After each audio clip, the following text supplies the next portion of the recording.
जय श्री कृष्ण दोस्तों महाकुंभ शुरू हो चुका है। महाकुंभ का ये पावन पर्व 144 साल बाद आया है। दोस्तों महाकुंभ में संगम के पावन तट में स्नान करके लोग धार्मिक ही नहीं आध्यात्मिक अनुभव भी महसूस करते हैं। जब आप महाकुंभ में स्नान करने के लिए जाते हैं तो वहां से लौटते समय आप केवल आध्यात्मिक अनुभव ही नहीं बल्कि सुख, समृद्धि और आशीर्वाद भी साथ लेकर के आते हैं। अगर आप भी संगम जा रहे हैं तो कुछ चीजों को जरूर साथ में लेकर के आएं। दोस्तों आप महाकुंभ से लौटते समय किन चीजों को घर लेकर के आएंगे जिससे कि आपके घर में सुख और समृद्धि आएगी, आज इस वीडियो में हम इसी विषय में जानेंगे। इस जानकारी के लिए वीडियो में हमारे साथ अंत तक बने रहिएगा जिससे कि आपको सही और सटीक जानकारी प्राप्त हो पाए। दोस्तों महाकुंभ हिंदू धर्म का एक पवित्र पर्व है। प्रयागराज में महाकुंभ के दौरान करोड़ों की संख्या में लोग पहुंच रहे हैं। धार्मिक मान्यताओं के अनुसार इस दौरान संगम में डुबकी लगाने से व्यक्ति को सभी तरह के पापों से मुक्ति मिलती है। वहीं इस दौरान कई ऐसे महत्वपूर्ण दिन और तारीख है जिन पर लोग शाही स्नान करते हैं, दान करते हैं, जिनका की बेहद महत्व है। दोस्तों ऐसी मान्यता है कि इन तिथियों पर स्नान दान करने से जीवन की सभी बाधाएं दूर हो जाती हैं और व्यक्ति को मनोवांछित फलों की प्राप्ति होती है। दोस्तों इसके अलावा इन सब से जुड़ी ये भी मान्यता है कि अगर आप महाकुंभ जा रहे हैं तो वहां से अपने साथ कुछ चीजों को घर में अवश्य लाना चाहिए। इन चीजों को लाने से जीवन में सुख, शांति और समृद्धि आती है और आपके सभी कष्ट दूर होते हैं। दोस्तों पूरे 12 वर्षों के बाद इस मेले का आयोजन किया जाता है, लेकिन दोस्तों साल 2025 में जो ये महाकुंभ हुआ है ये पूरे 144 सालों के बाद आया है। महाकुंभ सबसे बड़ा और प्रमुख धार्मिक अनुष्ठान माना जाता है। कुंभ के मेले में लाखों करोड़ों की संख्या में श्रद्धालु आते हैं और संगम के पावन तट पर स्नान करते हैं। जो भी व्यक्ति कुंभ में स्नान कर लेता है उसके सभी पाप मिट जाते हैं। इतना ही नहीं, उसकी सभी मनोकामनाएं भी पूरी होती हैं। दोस्तों महाकुंभ के दौरान विशेष रूप से पूजा अर्चना, यज्ञ और धार्मिक अनुष्ठान किए जाते हैं। संगम नगरी प्रयागराज में 13 जनवरी 2025 से महाकुंभ का आयोजन हो चुका है। दोस्तों चलिए जानते हैं कि महाकुंभ मेले के पीछे की क्या कहानी है। पौराणिक कथा के अनुसार जब देवताओं और असुरों के बीच समुद्र का मंथन हुआ था, तब समुद्र मंथन के दौरान भगवान धन्वंतरी अमृत कुंभ यानी कि कलश लेकर के प्रकट हुए थे।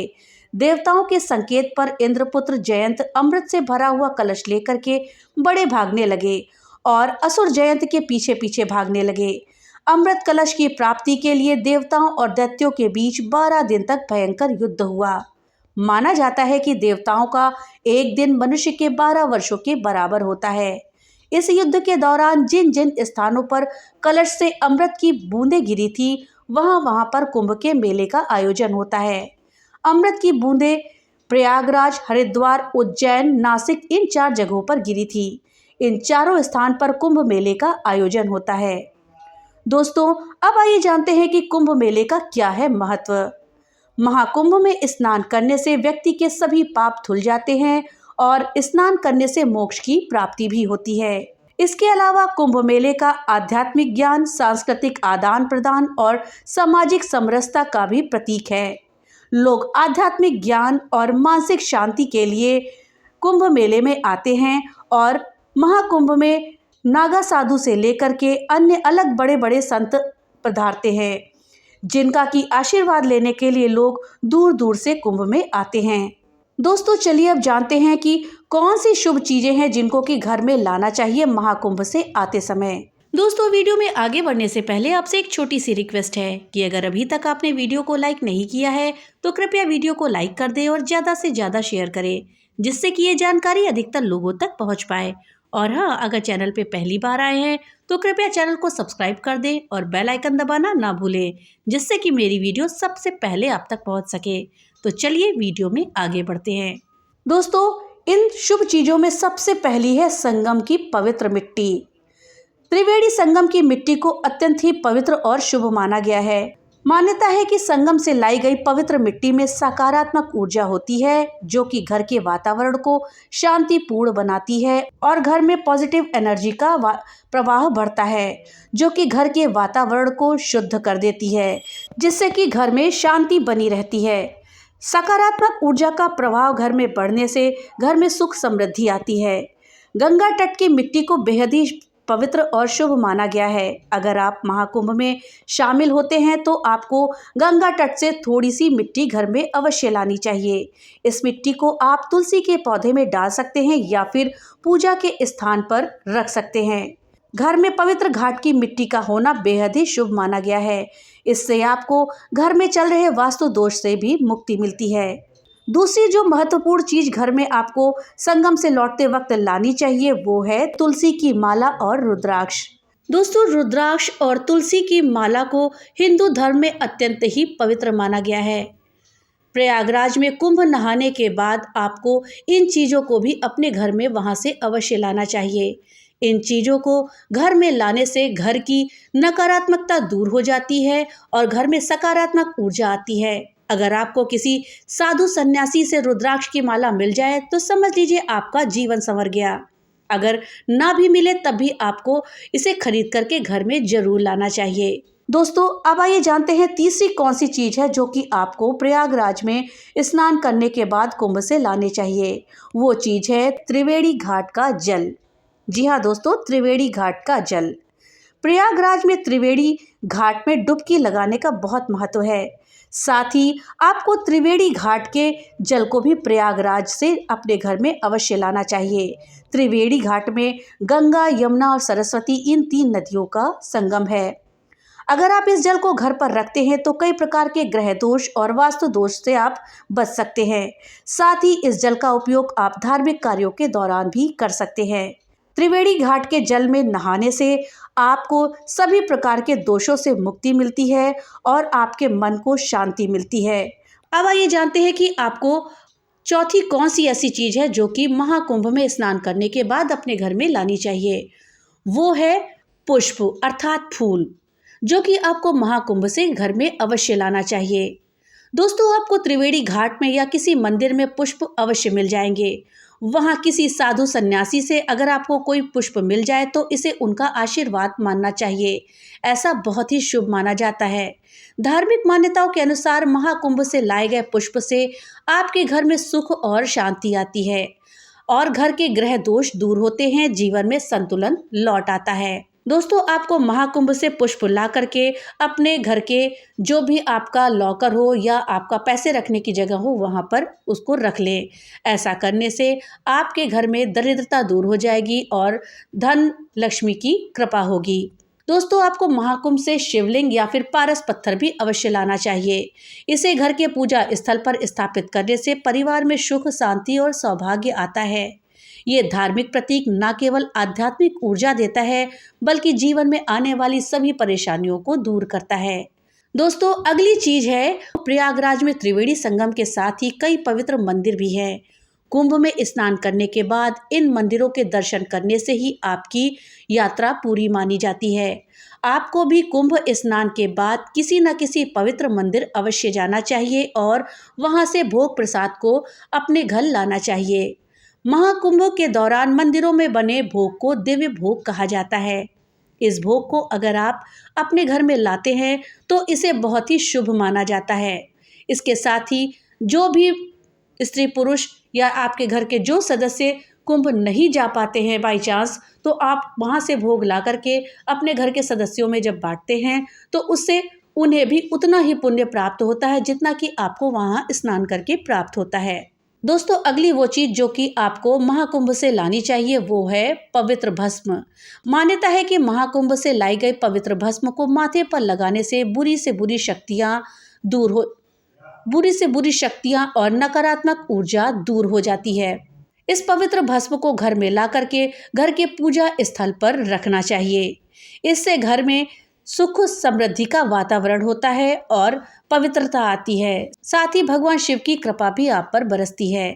दोस्तों, बताई गई इन सभी चीज़ों को महाकुंभ से घर में लाने से आपके घर में सुख समृद्धि आती है, नकारात्मक ऊर्जा दूर होती है और पैसों की तंगी का सामना आपको नहीं करना पड़ता।